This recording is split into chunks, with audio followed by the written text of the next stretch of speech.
Hello students, आज अपना जो टॉपिक है वो रहेगा फैक्टर्स ऑफ रेजिस्टेंस। मतलब जैसे कोई भी जिस कंडक्टर है उसका जो रेजिस्टेंस होता है कौन कौन से फैक्टर्स पे डिपेंड करता है, ठीक है ना। उनको हम यहाँ पे एक्सप्लेन करने वाले हैं, स्टडी करने वाले हैं, ठीक है। तो मतलब कौन कौन से कारक है जिसपे प्रतिरोध निर्भर करता है। तो यहाँ पे मैं 3-4 कारक जो बताऊंगा वो उनको ध्यान से देखना है। आपको पता भी होगा, 10th क्लास में हो सकता है आपने पढ़ा हो। फर्स्ट आपका क्या है यहाँ पे, लेंथ।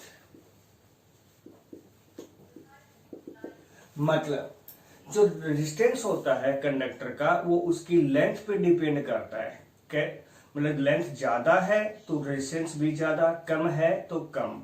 इसका मतलब डायरेक्टली प्रोपोर्शनल होता है। कोई भी कंडक्टर होता है उसका जो रेजिस्टेंस जो होता है ना उसकी लेंथ के क्या होता है, डायरेक्टली प्रोपोर्शनल होता है। पहली बात समझ में आ गई है। तो एक फैक्टर हो गया यहाँ पे कि लेंथ पे डिपेंड करता है। कैसे करता है, लेंथ के डायरेक्टली प्रोपोर्शनल। दूसरा, जैसे मान लीजिए मैं यहाँ पे हमारे पास जो कंडक्टर था इसकी लेंथ एल है और एरिया क्रॉस सेक्शन है ए है।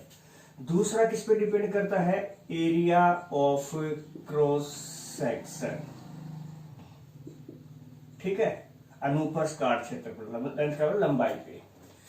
मतलब एरिया क्रॉस सेक्शन अगर ज्यादा है तो रेजिस्टेंस क्या होगा, कम होगा। और कम है एरिया क्रॉस सेक्शन तो रेजिस्टेंस क्या हो गया, ज्यादा होगा। तो इसका मतलब जो रेजिस्टेंस होता है कंडक्टर का वो इनवर्सली प्रोपोर्शनल होता है एरिया ऑफ क्रॉस सेक्शन के। तो यहाँ पे आपको दो बातें पता चली कि लेंथ के डायरेक्टली प्रोपोर्शनल होता है और एरिया क्रॉस सेक्शन के इनवर्सली प्रोपोर्शनल होता है। दो बातें तो ये हो गई हैं। तीसरा पॉइंट नेचर। मतलब जो कंडक्टर आपने लिया है उसका नेचर कैसा है, मतलब उसकी प्रकृति कैसी है, वो आयरन का है या कॉपर का है या गोल्ड का है या सिल्वर का है, किसका बना है उसके ऊपर भी डिपेंड करता है। चौथी नंबर बात, ये आपका यहां पे आएगा टेम्परेचर।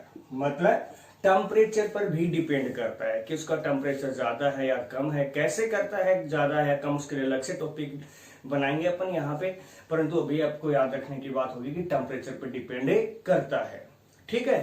तो यहाँ पे हमारे पास दो इक्वेशन आ गई है, तो हम लिखेंगे by equation first and second. तो क्या आ जाएगा, R directly proportional L upon में ए। और आपको पता है किसी भी प्रोपोर्शनलिटी को हटाते हो तो क्या लगता है, कांस्टेंट लगता है। तो यहाँ पे कांस्टेंट लग गया रो, एल अपॉन में ए, ठीक है ना। तो यहाँ पे रो कांस्टेंट आया है जिसका नाम होता है यहाँ पे रेजिस्टिविटी। क्या नाम होता है, रेजिस्टिविटी। या फिर दूसरा नाम होता है स्पेसिफिक रेजिस्टेंस।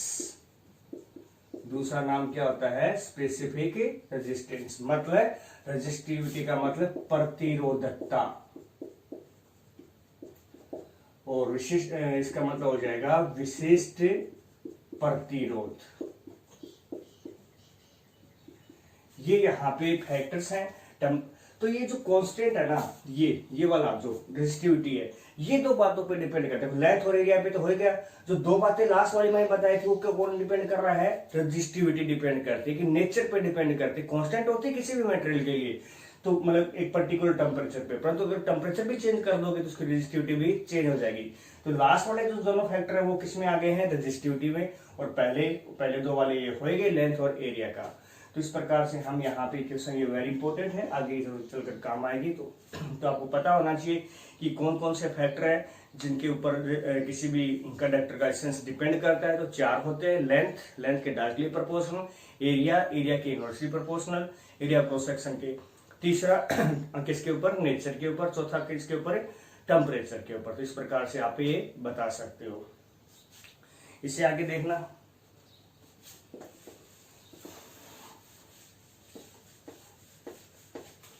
दो सिंपल एक छोटी छोटी डेफिनेशन है यहाँ पे। पहला तो है यहाँ पे इलेक्ट्रिक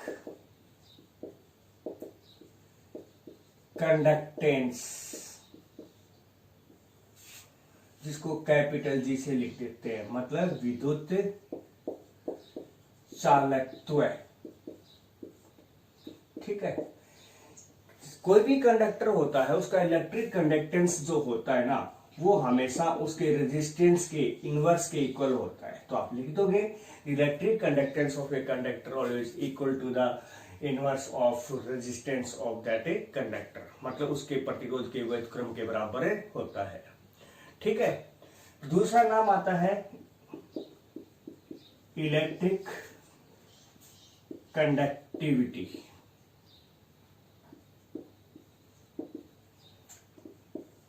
विद्युत चालकता, इसको सिग्मा से लिखते हैं।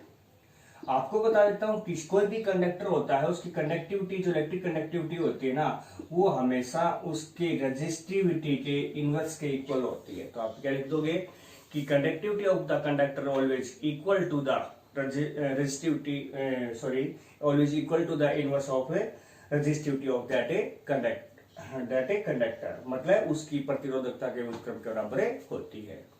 ठीक है। तो यहाँ पे ये सिंपल डेफिनेशन थी। इसी के आधार पे हम नेक्स्ट जो टॉपिक पढ़ेंगे वो वेरी इंपॉर्टेंट रहेगा। रिलेशन है, एक रिलेशन मैंने कल आपको करवाई थी, दूसरे रिलेशन ये है, दो रिलेशन है यहाँ पे। ये दोनों वेरी इंपॉर्टेंट है क्योंकि इन्हीं में से क्वेश्चन पूछा जाता है। तो यहाँ पे आज हमारा टॉपिक रहेगा नेक्स्ट रिलेशन बिटवीन जे का मतलब क्या है यहाँ पे आपको पता होना चाहिए, करंट डेंसिटी। सिग्मा क्या है अभी आपको पता बताया है, क्या होता है, इलेक्ट्रिक कंडक्टिविटी। एंड ई का मतलब यहाँ पे क्या है, इलेक्ट्रिक फील्ड इंटेंसिटी। इन तीनों के बीच में अपने को क्या निकालना है, रिलेशन बताना है। ठीक है। देखिए तो यहाँ पे वेरी सिंपल है, दो स्टेप है। According to Ohm's law, Ohm's law के अकॉर्डिंग क्या होता है, V is equal to IR। और आपको पता है V क्या है यहाँ पे, पोटेंशियल।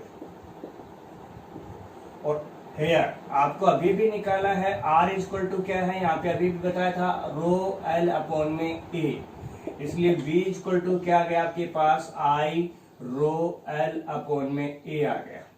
ये क्वेश्चन नंबर क्या आ गई है, फर्स्ट आ गई है।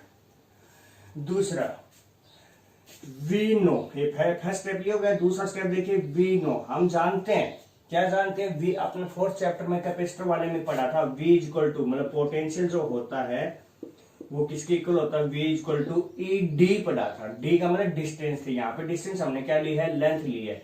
तो V is equal to EL हो गया। इक्वेशन नंबर क्या आ गया आपके पास, 2 आ गई है।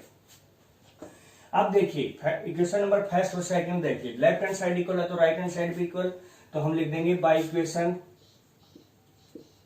First and second, left hand side equal तो राइट हैंड साइड को बराबर कर दीजिए। तो आपके पास क्या आ जाएगा, I रो L अपॉन में A is equal to EL। L से L कैंसिल हो गया तो आपके पास क्या बचा, I अपॉन में A, रो को उधर ले जाइए तो क्या आ जाएगा, 1 बाई रो इंटू में क्या था, E था। आपको पता है हेयर I अपॉन में A क्या होता है, J होता है, नहीं होता है, आपको करंट डेंसिटी बताया था। और अभी अभी क्या बताया था यहाँ पे, 1 अपॉन में रो क्या बताया था, सिग्मा, अभी भी डेफिनेशन बताई थी। तो पुट कर दीजिए तो क्या आ जाए, J is equal to sigma E। ये तीनों में क्या आ गई है, रिलेशन आ गई है। ठीक है ना। तो यहाँ पे J क्या है, करंट डेंसिटी। ठीक है। सिग्मा क्या है और E क्या है, लिखिए E क्या है यहाँ पे, रेजिस्टिविटी, सॉरी कंडक्टिविटी। E क्या है यहाँ पे, इलेक्ट्रिक फील्ड इंटेंसिटी, मतलब विद्युत क्षेत्र तीव्रता। तो इस प्रकार से आपने यहाँ पे रिलेशन पढ़ा है किस किस के बीच में, तीनों में, current density, electric field intensity और करंट डेंसिटी और यहाँ पे कंडक्टिविटी के बीच में। तो यहाँ पे दो स्टेप थे। सबसे पहला आपका क्या था, ओम्स लॉ। ओम्स लॉ का आपने लगा दिया V equal to IR, R का फॉर्मूला पुट कर दिया, रो L अपॉन में A। और दूसरा स्टेप क्या था आपका कि V इक्वल टू ED होता, तो V इक्वल टू EL हो गया है। ठीक है। दोनों का अपना कंपेयर किया और आपके पास यहाँ पे आंसर, ये आपको फॉर्मूला पहले से करवा दिया था। ठीक है, आज के लिए इतना ही काफी स्टूडेंट्स। ओके।